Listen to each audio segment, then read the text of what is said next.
नमस्कार दोस्तों, मैं लखपत सिंह आपके अपने YouTube चैनल माँ पार्वती ड्राइविंग स्कूल पर आपका स्वागत करता हूं। और मैं इस माँ पार्वती ड्राइविंग ट्रेनिंग स्कूल का ट्रेनर होने के नाते आपको अक्सर वीडियो डालता रहता हूं और आप कोशिश कर रहा हूं कि मैं आप लोगों को और आपके जो बच्चे हैं, आपके जो आश्रित हैं, उनको कुछ फ़ायदा हो और ये जो छोटी से बड़ी दुर्घटनाएं होती हैं या घरों में प्रॉब्लम होती है या गाड़ी वगैरह का नुकसान होता है वो कम से कम हो, इसके लिए कोशिश करता रहता हूं और आपको वीडियो बना करके डालता रहता हूं।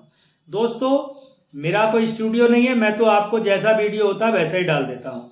आज का जो वीडियो है, मैंने अपनी क्लास में जो क्लास चलाई है उसका एक वीडियो है कि हमें शहर में कैसे ड्राइविंग करनी है, उसको मैं आपको साथ में लगा करके अपना दे रहा हूँ और मैं समझता हूँ कि शायद आपको अच्छा लगे। और अगर आपको अच्छा लगे तो कृपया मेरे कमेंट बॉक्स में जा करके कृपया ज़रूर मुझको उत्साहित करें। और अब देखिए, मैं आपको अपना क्लास का वीडियो और उसके साथ जो मैं थोड़ा सा उसमें सिमुलेटर का भी वीडियो डाल करके आपको इसमें शहर में हमें कैसे ड्राइविंग करनी है और कैसे सेफ ड्राइविंग करनी है इसके बारे में आपको बता रहा हूँ।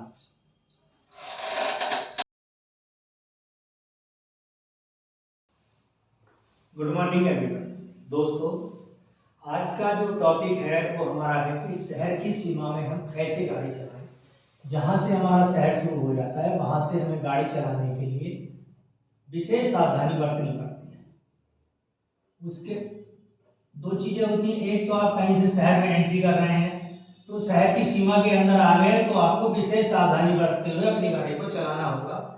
दूसरे, आप लोग घर से निकलते हैं और छोटे मोटे कामों के लिए निकलते हैं, तब भी शहर के अंदर आपको गाड़ी चलानी पड़ती है। तो शहर में गाड़ी चलाना बहुत मुश्किल नहीं है, मगर सावधानी आपको जरूर बरतनी है। आपकी स्पीड भी कम होती है, उसमें ऐसा कुछ नहीं है कि वो आपको। तो शहर की सीमा में जैसे ही आप आ जाएं, अपने को प्रॉपर गियर में ले आए और उसके हिसाब से आप अपनी गाड़ी चलाएं। जैसा ट्रैफिक हो, जैसी रोड की कंडीशन हो, उसके हिसाब से आप अपनी गाड़ी को चलाएं। दोस्तों, दूसरा होता है आपका कि आप घर से निकल के चले, थोड़ी दूर जाना है और आपको दूध लेने जाना है या अपना किसी को पिकअप करने जाना है, तो इसमें हमारी मैं आपको बताना जरूर चाहूंगा, आपको एक सलाह मेरी जरूर होगी कि ऐसे समय में हमारी एक बहुत बड़ी गलती करते हैं। क्या गलती करते हैं कि हम घर से निकले, हमें थोड़ी दूर जाना है, आपको किसी को रेलवे स्टेशन से लाना है या आपको कहीं छोड़ के आना है, तो आपने क्या किया, चप्पल पहन के आप चल दिए।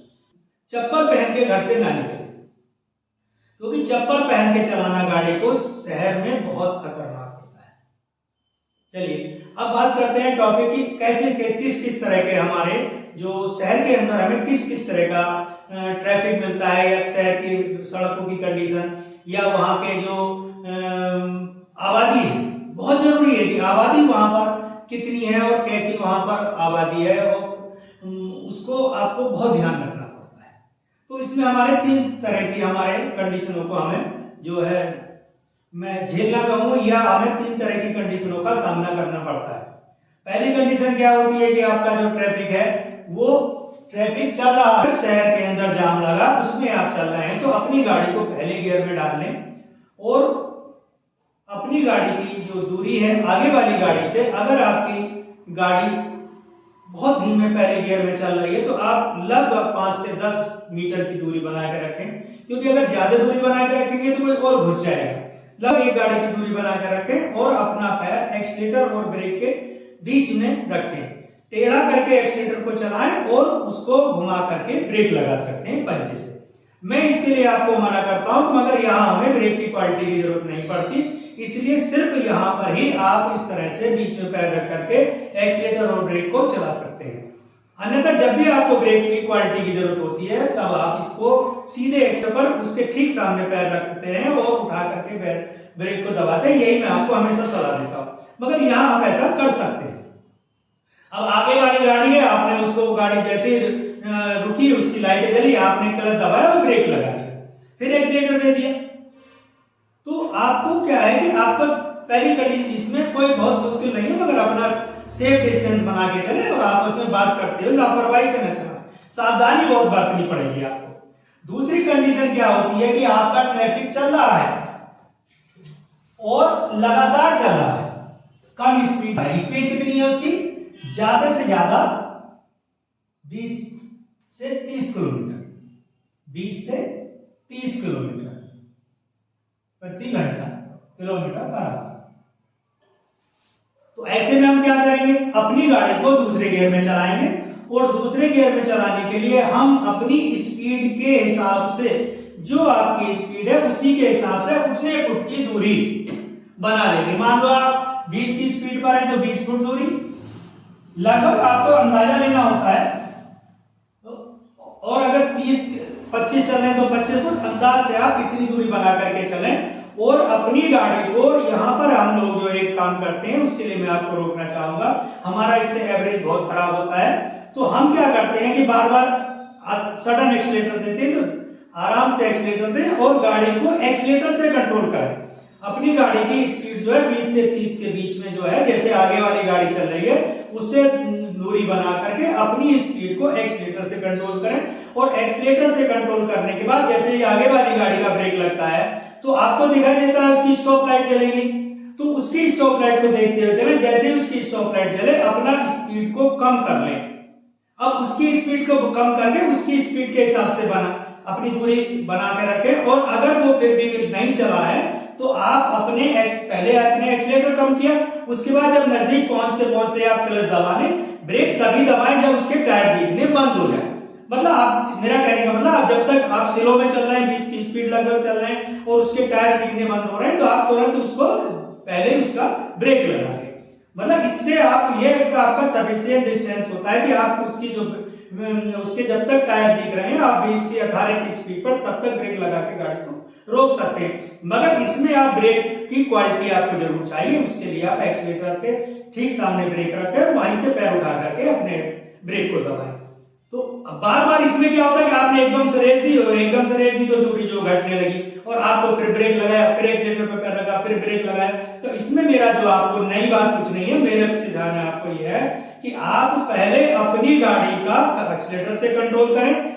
जब उसकी गाड़ी, आपकी दूरी जो है लगभग 2 गाड़ियों से, मतलब आप वही जो मैंने पहले बताई आपकी, जब उसकी दूरी जो है आपकी लगभग 20 मीटर से कम रह जाए तो आप क्लच दबा लें और जैसे ही आपके टायर दिखने लगभग बंद होने शुरू हो तुरंत आप उसका ब्रेक लगा दें। इससे ज्यादा रिस्क आप लोग ना लें। अब मैं इसमें आपको जो बताना कि आपको एक्सीलेटर से जरूर कंट्रोल करें। अगर आप बार बार एक्सीलेटर से अपनी जो आगे की उसके बीच की, दोनों के बीच की दूरी है उसको एक्सीलेटर से कंट्रोल करेंगे तो आपका एवरेज बहुत अच्छा रहेगा। इसमें ही सबसे ज्यादा एवरेज बिगड़ता है कि आप लोग क्या है कि 1 मिनट में कई बार आप ब्रेक लगाते हैं कि वो अगले ने ब्रेक लगाया, आपने ब्रेक लगा दिया। अरे अगर आपकी सफिशिएंट दूरी है तो गाड़ी को चलने दो, अपनी गाड़ी को अपनी स्पीड कम कर ली और गैप अब चलने दीजिए। उसके बाद नजदीक पहुंच रहे हैं, हमने क्लच दबा दिया और क्लच दबा के ब्रेक लगाया। अगर हमारी गाड़ी 20 की स्पीड से कम हो गई तो पहला गियर लगा लिया। दोस्तों, जो मैंने सेकंड कंडीशन आपको बताई थी कि शहर में हमारा ट्रैफिक चल रहा है और उसको हम किसी गाड़ी का पीछा करते हुए अपनी गाड़ी की गति में परिवर्तन करते हैं, तो ये चीज है। आप देखिए इसको कि ये हमारे सिमुलेटर पर भी आपको दिखाई दे रहा है कि शहर के ट्रैफिक में अभ्यास, जहां रोकना चलाना सामान्य, आगे जा रही गाड़ी का पीछा करें और आगे जा रही गाड़ी के अनुसार अपनी गाड़ी की में परिवर्तन करें। तो ये हमारा जो है वो ये है। ये मैं आपको इस पर खोल कर चलवा रहा हूं और आप इसको देखें, इसके अनुसार भी आपको कर सकते हैं। आप आगे अब जा रही गाड़ी के पीछे चलना है, हमें ओवरटेक नहीं करना है। तो देखिए मेरी जो स्पीड है आपकी लगभग 20 से 25 की स्पीड है इस समय और इसको अब 30 तक चलते हैं। देखिए सामने वाली गाड़ी रुकी है तो हमने पहले क्लच दबा के ब्रेक लगा दिया और अब फिर दोबारा हम चलेंगे तो एक्सीलेटर पर पैर रख लेंगे और जैसे ही वो चलेगा हम चल देते हैं। तो ये हमें इसकी गाड़ी को मेंटेन करना पड़ता है कि अगर हम ज्यादा रखेंगे तो कोई दूसरा पीछे में कुछ है। तो हमने देखिए वो भी चला तो पहले हम एक्सीलेटर से कंट्रोल करेंगे, फिर जब जैसे उसकी लाइट जली हमने क्लच दबा दिया और अब ब्रेक लगाएंगे जब उसके टायर दिखने बंद हो जाएंगे। तो यही चीज है कि जो हम वैसे भी आपको सिखा रहे हैं।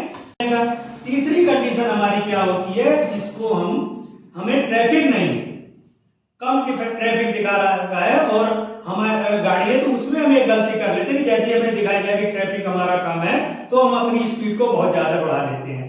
शहर की सीमा में आप लोगों की जो एमडी एक्ट के अनुसार जो स्पीड लिमिट है वो 30 किलोमीटर है। हम एमडी एक्ट को नहीं मानते, अपने मन की भी चलाते, तो चलिए आप अपने मन की भी चलाएं, तब भी आप 40 किलोमीटर प्रति घंटा की स्पीड से ज्यादा की स्पीड ना रखें।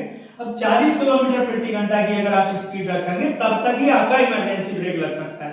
इमरजेंसी ब्रेक में आपको कब जरूरत पड़ेगी कि कोई गली से लिंक रोड से निकल आया एकदम से मोटरसाइकिल लेकर के आपके सामने आ गया, कोई बच्चा सामने आ गया एकदम से, कोई जानवर एकदम से सामने आ गया, आपका कुत्ता सामने आ गया, सांड लड़ना है मान लो वो एकदम से सामने को आ गए, तो आपको वहां इमरजेंसी ब्रेकिंग की जरूरत पड़ती है। और इमरजेंसी ब्रेकिंग आपकी 40 किलोमीटर प्रति घंटा से ज्यादा पर नहीं हो पाती। अब इसमें आपकी 3 चीजें बहुत जरूरी होती हैं। एक तो आपकी जरूरी क्या होता है कि आपको अपनी स्पीड लिमिट कंट्रोल करके चलना है, 30 से 40 के बीच तो तीसरे गियर में चलेंगे। और उसके बाद में दूसरी क्या कंडीशन होगी कि आपको क्लच और ब्रेक एक साथ दबाना होता है। अगर आपका ब्रेक थोड़ा बहुत पहले अगर दब जाए मिली सेकेंड में तो एक अच्छा है, मगर आपका क्लच नहीं दबेगा तो आपकी गाड़ी बंद हो जाएगी, पीछे वाला आपको ठोक सकता है और झम से गाड़ी बंद होने पर आपको मतलब एकदम फिर गाड़ी रुक जाती है। तो आपको इसमें मेरी जो राय है, मेरा जो अपना ओपिनियन है कि आप पैर पे एक्सीलेटर तक पैर उठाए, ब्रेक पर एकदम से क्लच दबा दिए, मतलब लगभग दोनों साथ साथ दबने चाहिए। बस शर्त मेरी यही है कि आपका क्लच पहले ना दब जाए। थोड़ा ब्रेक पहले दब जाएगा गाड़ी एकदम से बंद हो जाएगी। गलत आदत है कि पीछे से कोई ठोक सकता है, मगर आप किसी को आगे वाले को जरूर बचा देंगे, आपकी जो कोई दुर्घटना होने से बच जाएगी। मगर आप अगर एक साथ दोनों को दबाएंगे तो आपकी गाड़ी भी बंद नहीं होगी। और आपने मान लो 30 की स्पीड चल रहे थे या 40 की स्पीड चल रही, तो आपकी स्पीड 30 आ गई तो आपने फटाक से अपने दोबारा से एक्सीलेटर दिया और चल दिए। और अगर आपकी 20 स्पीड आ गई तो आपने दूसरा गियर डाला और चल दिए। मतलब आपको रुकना नहीं है, आपने जो सामने से आया उसको बचाया और आप निकल गए। यही चीज हम अपना सिमुलेटर पर भी सिखाते हैं। तो ये वही चीज है जो शहर में गाड़ी को हम चला रहे हैं और हमारा जो है कि ट्रैफिक बहुत ज्यादा नहीं, तो हम अपनी स्पीड को अचानक बढ़ा लेते हैं और अपनी हमारी जब 40 की स्पीड से ऊपर हो जाती है तो ब्रेक नहीं लगती। तो वही चीज मैं आपको दिखाने की कोशिश कर रहा था हमें कैसे उसको करना है। सबसे पहले क्या करते हैं, अगर इमरजेंसी ब्रेकिंग हमें करनी है तो सबसे पहले हम अपनी स्पीड को कंट्रोल करते हैं। देखिए मैं आपको दिखाने की कोशिश कर रहा हूँ कि मेरी स्पीड 40 पहुंची है, तो हमें इसे 40 से ऊपर नहीं चलाना। आप देखिए एकदम मोटरसाइकिल सामने आती है, इसमें जो हमारा ये है तो इसमें हमारा जो 40 से ऊपर स्पीड नहीं है। और देखिए एकदम मोटरसाइकिल आई तो मैंने ब्रेक लगाया और फिर दोबारा से एक्सीलेटर पर रख लिया, तो मैंने दोनों क्लच और ब्रेक एक साथ दबाया। और देखिए मेरा जो टाइमिंग रिएक्शन टाइम है 1.94 आया। इसी रिएक्शन टाइम है ये भी बहुत डिपेंड करता है, ये हमेशा ही ब्रेकिंग पर डिपेंड करता है। मगर जो आप शहर में चल रहे हैं आपका इमरजेंसी ब्रेकिंग में भी आपका जो है रिएक्शन टाइम 2 सेकंड से ज्यादा नहीं होना चाहिए। तो मैंने 3 शर्तें क्या बताई, पहले आपकी स्पीड कंट्रोल हो, दूसरी आप क्लच और ब्रेक एक साथ दबाएं, तीसरे आपका रिएक्शन टाइम 2 सेकंड से ज्यादा नहीं हो। ये है ये आपकी ना तो रजिस्टर्ड होती है। कई बार ऐसा भी होता है कि आप शहर में देखिए आप तमाम रोज तू में होती है, तेरी गलती मेरी गलती। थोड़ी देर में लोग इकट्ठे हो जाएंगे, लोग अब इकट्ठे हो गए कहेंगे बड़ी वाले की गाड़ी वाले की गलती बताएंगे और भाई हमारी गलती है क्योंकि हमारी रेस्पॉन्सिबिलिटी है कि अगर हम कार चला रहे हैं और गाड़ी मोटरसाइकिल वाले से टकरा जाते हैं तो सारी जिम्मेवारी हमारे ऊपर थोप दी जाती है और तरह तरह की बातें की जाती है कि देखिए अगर बढ़िया गाड़ी आप ले रहे हो अगर रईस ज्यादा है और देखिए उसका दिमाग खराब है, तो कई चीजें आपको तमाम भीड़ हो जाएगी जो आपको घेर लेगी और आपकी गलती ना होने पर भी आपको बताएगी। तो हम यहाँ मेरा जो मत है कि हम जो कहते हैं कि भाई दूसरा सामने आ गया मैं क्या करूं, तो आपको ये नहीं कहना कि मैं क्या करूं दूसरा सामने आ गया। सिर्फ आपकी जिम्मेवारी है कि अगर बच्चा दौड़ते हुए सड़क पर आ गया तो आपको अपनी गाड़ी को रोक के उस बच्चे को बचाना है। सामने से लिंक रोड से अगर मोटरसाइकिल आ गई, कायदा ये नहीं है, कायदा ये कि उसे रुकना चाहिए, पहले वो रुके और रोड को ऊपर देखे तब निकले। मगर मोटरसाइकिल वाला सामने आ गया, आपसे टकरा गया तो लोग आप ही को घेर लेते हैं। भाई नियम यही है कि जो लिंक रोड से आ रहा पहले वो रुके, उसके बाद वो अपना अगर गियर उसका ज्यादा बड़ा है तो पहला गियर लगाए और 0 स्पीड से अपना देखते हुए रोड को पार करें।